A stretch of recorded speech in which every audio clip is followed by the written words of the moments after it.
Yes. 100% yes. 1000% yes. Please do it. Don't even ask questions. Don't collect pass go. Don't collect $200. Just say yes and do it now. Pro Football Focus says we should sign Trent Brown. Well, Trent Brown and we should sign Raiders right tackle. And let me just see his name so I can say his name correctly. Jermaine Illuminor. For some reason, if I do not see this guy's name, I cannot say his name correctly. But once I see his name, my brain just goes, oh yeah, that's Jermaine Illuminor. That's it. He's from London, actually. They call him the Import. That was his nickname because he came over here from London. But yeah, no. 1000%. And Pro Football Focus thinks we should sign both of them. And I 1000% agree with that. I have no problem at all. Getting as many good veterans on this offensive line as possible is always a smart idea. Especially with Jonah Williams is going to leave, right? We're going to lose our right tackle. We have Orlando Brown on the left-hand side. Get a Trent Brown in there. He can be the right tackle, right? Until we draft our franchise guy. And then, other side, Illuminor can be our backup left tackle or right tackle, whatever we need him to be. You draft a rookie franchise right tackle, and instead of throwing him out to the Wolves and having Frank Pollock potentially mess him up and not have us, blossom with him, give him time to develop, let him sit back there and learn under Trent Brown, or, again, you could technically probably start him. You probably do want to start him.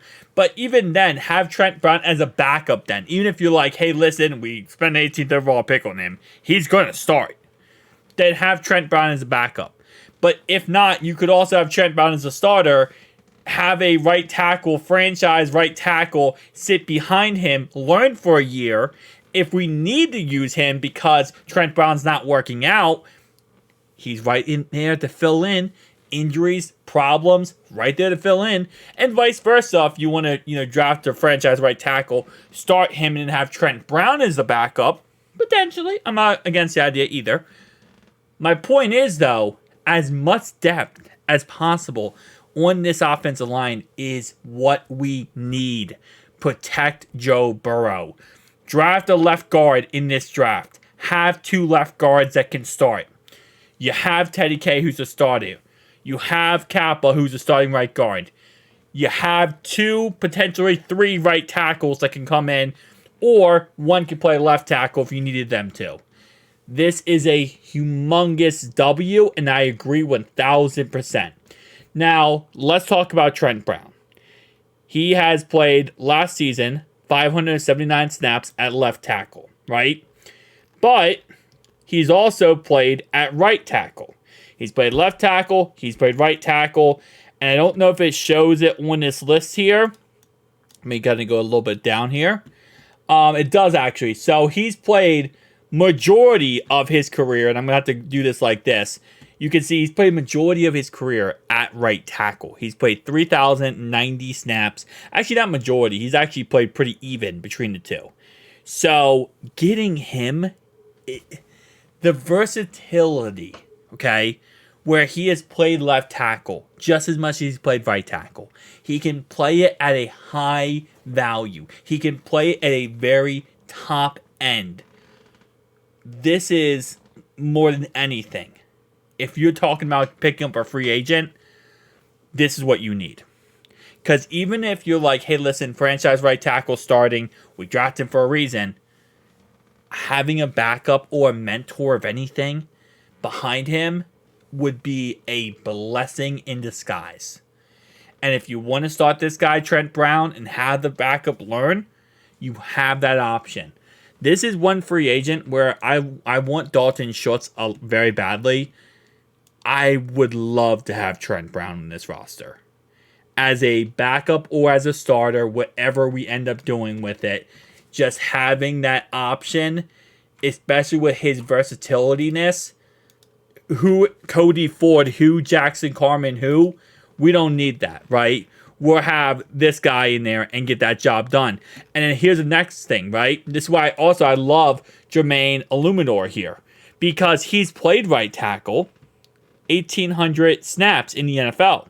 He's played right guard 534 snaps. He's played left tackle 421 snaps. He has played left guard 11 snaps. He has played these positions. Listen, when we put Jonah Williams from left tackle to right tackle, we were gambling. We were taking a shot in the dark. Because at the end of the day, he's never done that before. He's never played that position.